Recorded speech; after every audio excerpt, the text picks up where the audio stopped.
Hello Taurus, ito yung reading mo para sa araw na to or sa mga susunod na araw. Ito ay timeless reading kaya hindi ko to nilagyan ng specific na petsa. Kung kailan mo matsyempohan, yun yung perfect timing na ma-receive mo yung mga mensahe na nandito.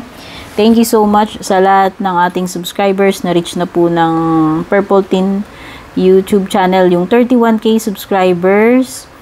Thankful and grateful po ako sa inyong suporta, pagtangkilik. At kung hindi nyo pa po na like and follow yung aking FB page, pa-like and follow na rin, pati na rin yung idamay nyo na, pati Instagram, TikTok. At kung interesado kayo sa personal reading, send lang po kayo ng private message sa aking FB page. Yung link at details nakalagay sa description below. Taurus, ano muna yung overall energy mo?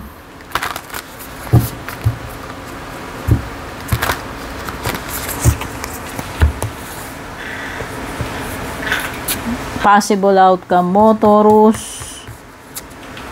Shadow. Uy.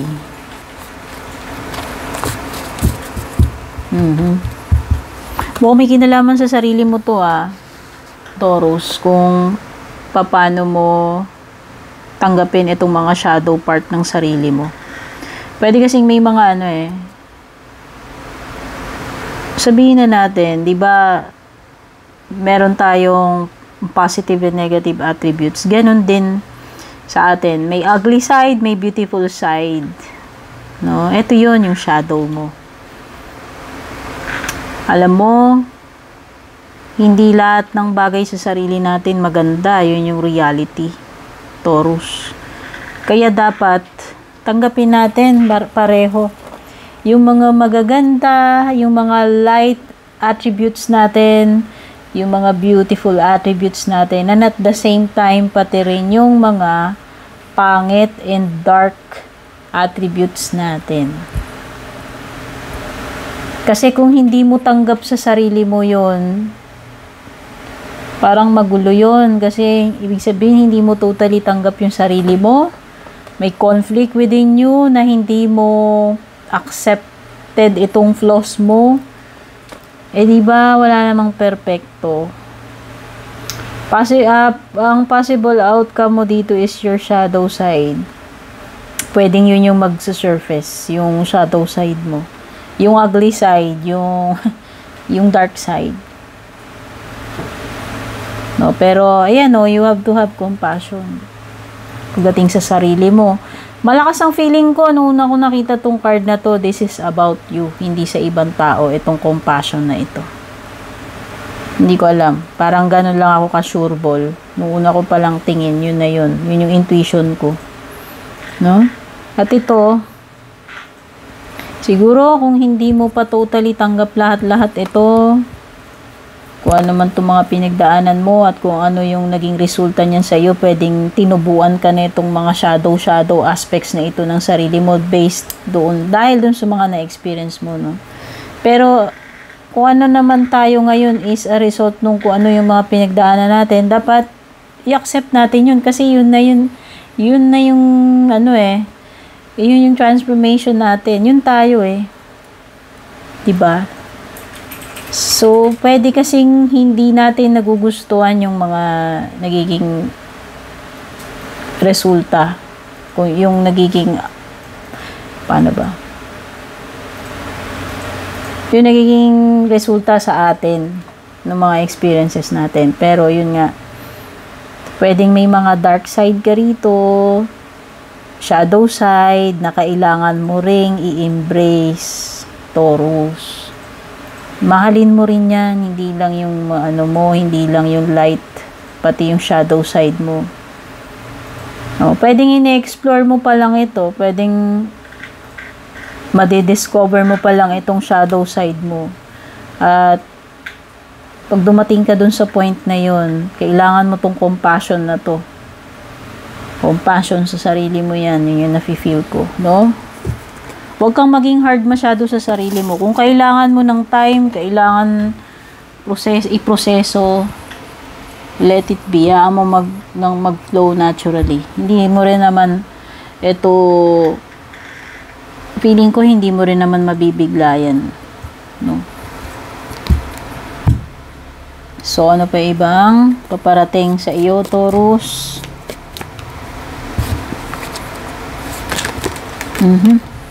Ano ba to? Ang dami na hulog. Wait lang. Oh, meron ka new job career. Ganda. Oh. Kung sawa ka na dyan sa career mo ngayon, gusto mo ng level up, o baka ito yun. O kung wala ka pang trabaho, naghahanap ka, o yan, baka may darating sa iyo. Hidden secrets can harm you. Shadow pa rin to, Taurus. Kagaya nung outcome mo. At merong warning sa iyo about January. Kung ano man yan, kaganapan na importante. You will be shown the way naman daw, Taurus. Huwag ka mag-alala. Iga-guide ka ng mga angels mo sa tamang direksyon. So, by January siguro yan. May ganyan.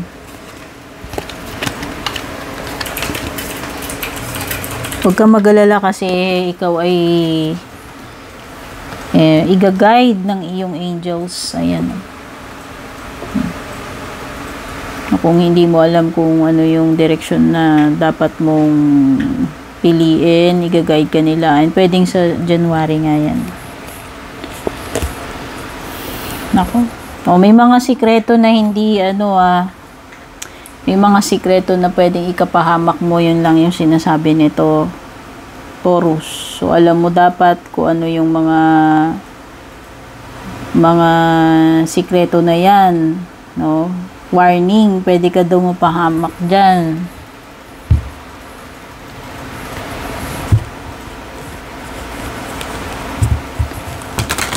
Ano yung ibang energies paparating sa iyo, Taurus? Tingnan naman natin yung love life mo.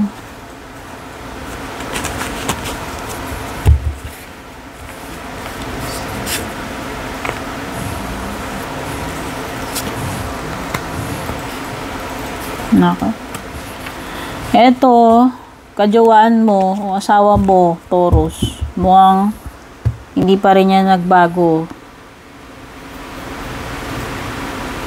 At hindi mo alam kung magbabago pa siya dito sa mga ginagawa niyang pagluloko, pagiging dishonest. So sabihin na natin kung may ka-ranking o third party, hindi ko alam eh.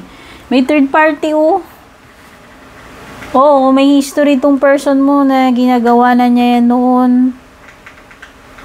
Wala eh. Parang hindi mo na alam kung magbabago pa siya o hindi.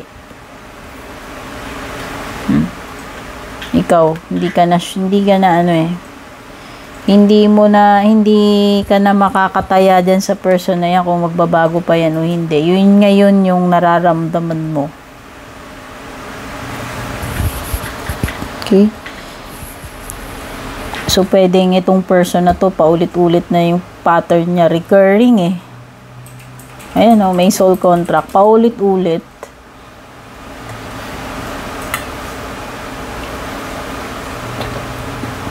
Hanggat hindi nalalearn yung lesson dito sa soul contract na to, hindi mabe-break yung pattern, Taurus. Sa tingin ko, uulit at uulit. Kagaya niyan, kung may ginagawa tong person mo, yung binanggit ko kanina, pwedeng uulit na naman.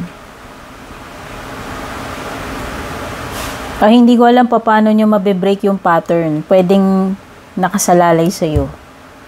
Paano mabe-break yung pattern na yan? Kasi kung hindi yan matapos sa lifetime na to, hindi na naman yan na-solve ngayon, hindi na-learn yung lesson na yan, pwedeng next lifetime, ganun pa rin yung may encounter mo.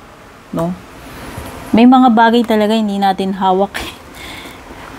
Hindi natin pwedeng doktorin o kahit na anong pilit nating baguhin. Parang yun yung destiny. O diba? Malalim. Pero yung iba naniniwala sa mga ganyan. Yung iba. Ay, ano to? Wait lang, nagkabali-baliktad yung baraha ko.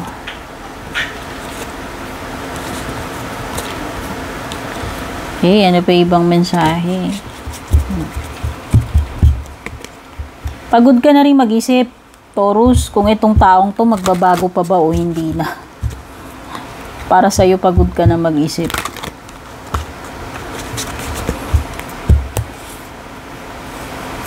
Pagod ka nang mag-isip kung ano pa to, may iba bago pa ba tong person na to, no?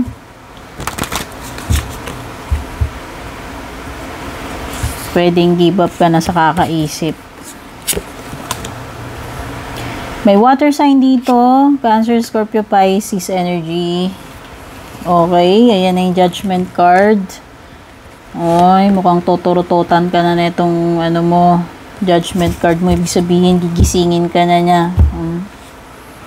Merong awakening paparating sa iyo. Kung hindi paparating, pwedeng nangyayari na ngayon dito sa present na sitwasyon mo. Maganda to, Taurus, kasi indikasyon yan na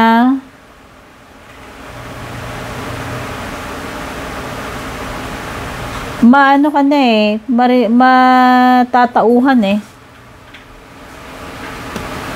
Hindi ko alam kung matagal kang nakatulog sa realidad o ano, pero ito na yung indication, Taurus, na magigising ka na sa pagkakatulog mo. At kapag nangyari yan, pwede magkaroon ng changes kasi alam mo na Kung dati, hindi mo pa nare-realize o ngayon mas malinaw na yung pag-iisip mo. Thank God for Archangel Gabriel na gigising sa iyo. Siya yan Siya yung may hawak ng torotot. Wake up call yan kung saan man patungkol yan, no? Basta may ka dito, parang yun yung magpapatawag ng attention mo. Bigla ka na lang parang may hit ng lightning. Wow, okay na. Parang ngayon mo lang napagtanto. Ganun. Ito na yun yung moment na yun. Judgment card, no?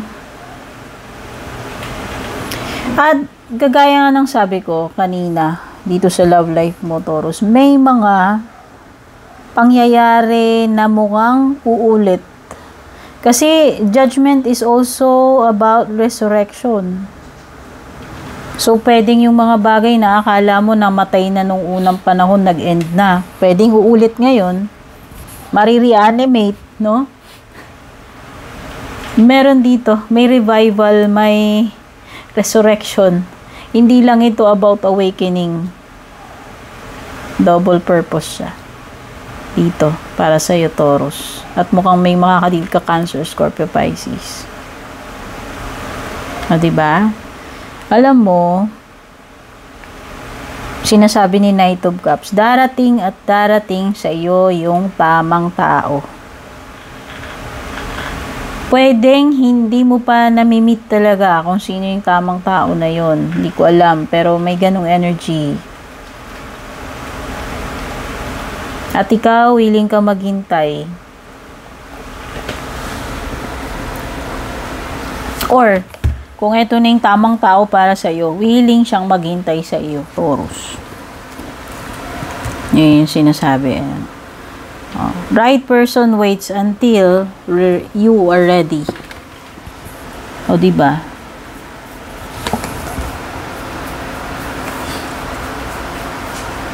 Eight of Pentacles, ang dami mong coins dito. Ang ganda. So, pwedeng to pagdating sa, pera, pagiging secured, no? Ayan, no?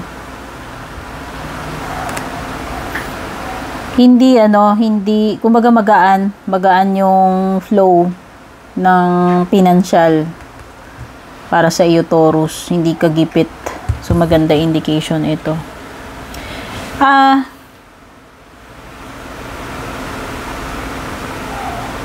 Oo. Kasi ito di ba, meron ka new job or career. Baka ito na yun. Baka raise na rin ito ng ng sweldo mo. O di ba, may upgrade pagdating sa pera, sa financial. Closing message, advice para sa inyo, Taurus.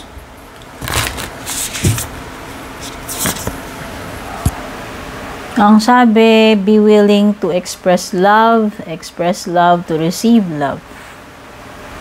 Love begets love, o diba? Kaya ikaw, kung love yung nararamdaman mo dyan, express mo lang, huwag kang matakot. Okay, at nafe-feel ko dito parang parang makaka-receive ka din ng love. Okay? So, ang ganda. Kung nagustuhan mo to, Taurus, don't forget to like and share. Don't forget to subscribe. Take care and God bless.